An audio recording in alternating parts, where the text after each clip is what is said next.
Double Fantasy is the first recording. This is part 3, Lost Lennon tapes. Page 92, Rolling Stone. Double Fantasy is the first recording you've made in 5 years, and to quote from your song, The Ballad of John and Yoko, it's good to have the both of you back. But the illusion that I was cut off from society is a joke. Wait, I already read that part.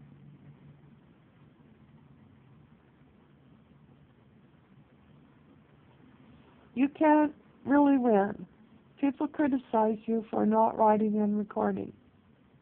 But it's sometimes forgotten that your 3 previous albums, Sometime in New York City, Walls and Bridges, and Rock and Roll, weren't universally praised, especially the agitprop Sometime in New York City, which included songs like Attica State, Sunday Bloody Sunday, and Woman is the Nigger of the World.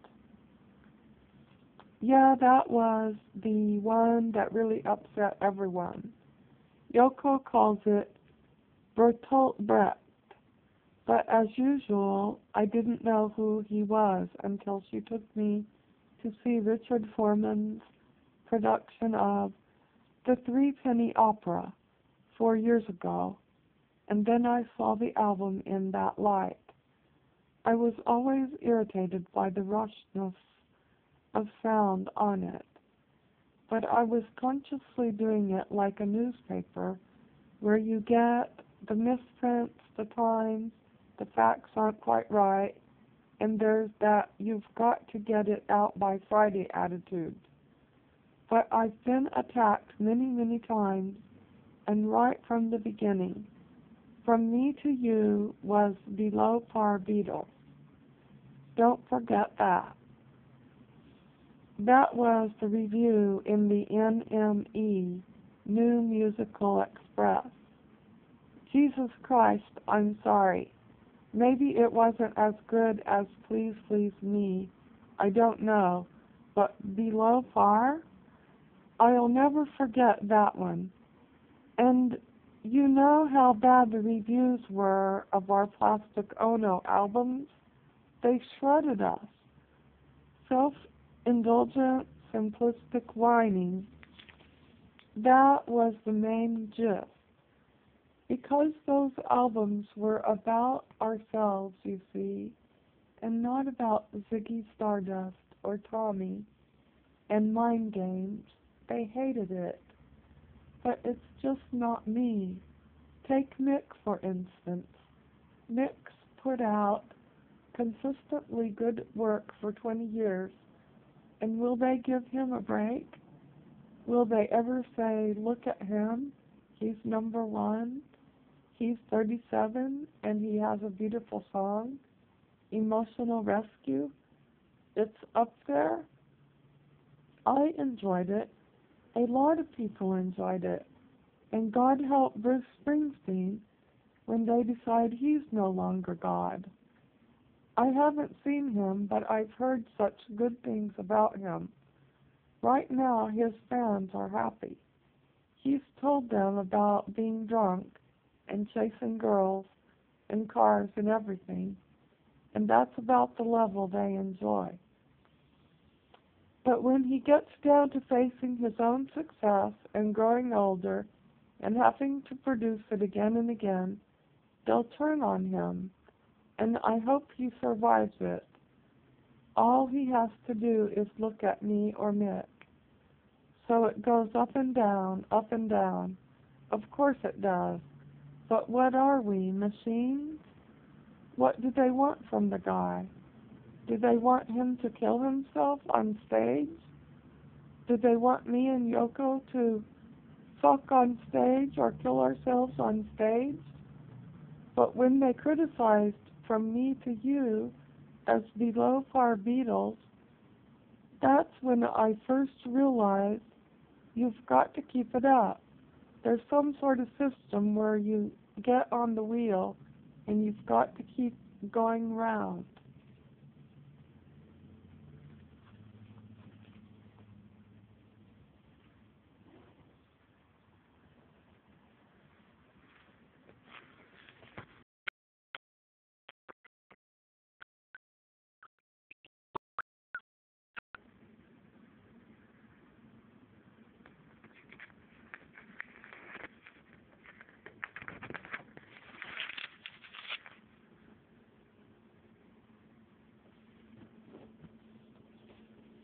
Watching the wheels.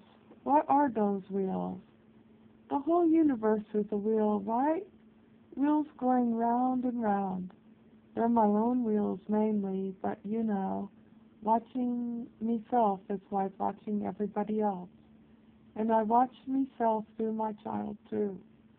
The thing about the child is, it's still hard. I'm not the greatest dad on earth. I'm doing me best, but I'm a very irritable guy, and I get depressed. I'm up and down, and he's had to deal with that too. Withdrawing from him and then giving and withdrawing and giving. I don't know how much it will affect him in later life, but I've been physically there. We're all selfish, but I think so-called artists are completely selfish. To put Yoko or Sean or the cat or anybody in mind other than myself, me and my ups and downs, and my little tiddly problems is a strain. Of course there's a reward and a joy, but still. So you fight against your natural selfish instincts. Yeah, the same as taking drugs or eating bad food or not doing exercise. It's as hard as that to give to a child. It's not natural at all. Maybe it's the way we were all brought up, but it's very hard to think about somebody else, even your own child, to really think about him. But you're thinking about him in a song like Beautiful Boy. Yeah, but that's easy. It's painting. Gauguin was stuck in fucking Tahiti, painting a big picture for his daughter. If the movie version I saw was true, right? So he's fucking Tahiti, painting a picture for her. She dies in Denmark. She didn't see him for 20 years. He has VD and is going out of his mind in Tahiti. He dies and the painting gets burned anyway. So nobody ever sees the masterpiece of his fucking life. And I'm always thinking things like that. So I write a song about the child, but it would have done better for me to spend the time I wrote the fucking song actually playing ball with him. The hardest thing for me to do is play. I can do everything else. You want to play? Play, I can't. I try and invent things. I can draw. I can watch TV with him. I'm great at that. I can watch any garbage as long as I don't have to move around. I can talk and read to him and go out and take him with me for a coffee and things like that. That's weird because your drawings and so many of the songs you've written are really playful. That probably came from Paul more than from me. What about Good Morning, Good Morning? That's one of yours. It's a great song. An older guy roaming aimlessly around town after work. Who doesn't want to go home and has nothing to say? But it's okay. Oh, that was just an exercise. I only had about a week to write songs for Pepper. Good Morning was a Kellogg's cornflakes ad at the time, and that's how desperate I was for a song.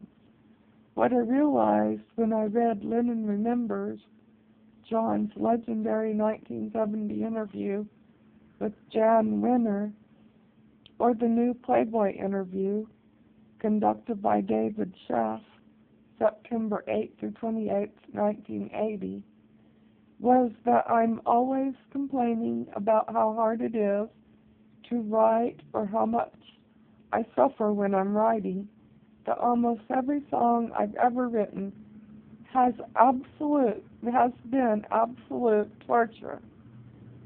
Most of them were torture? Absolutely. I always think there's nothing there. It should. It's no good. It's not coming out. That is garbage.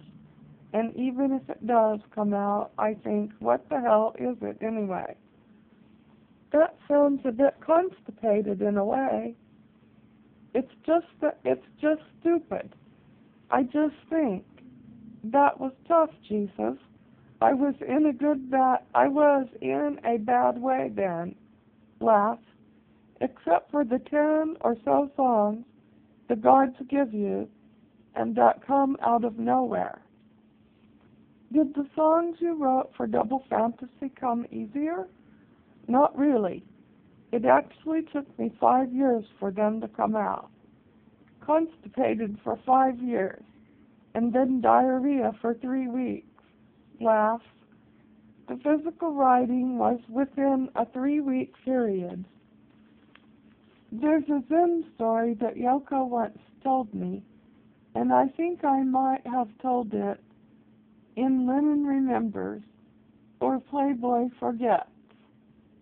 A king sent his messenger to an artist to request a painting. He paid the artist the money, and the painter said, "Okay, come back."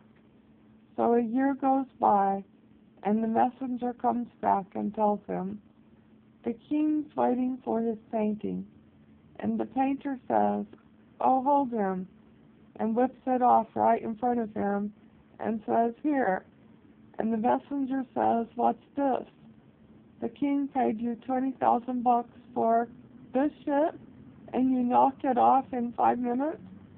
And the painter replies, "Yeah, but I spent 10 years thinking about it. And there's no way I could have written the Double Fantasy songs without those 5 years."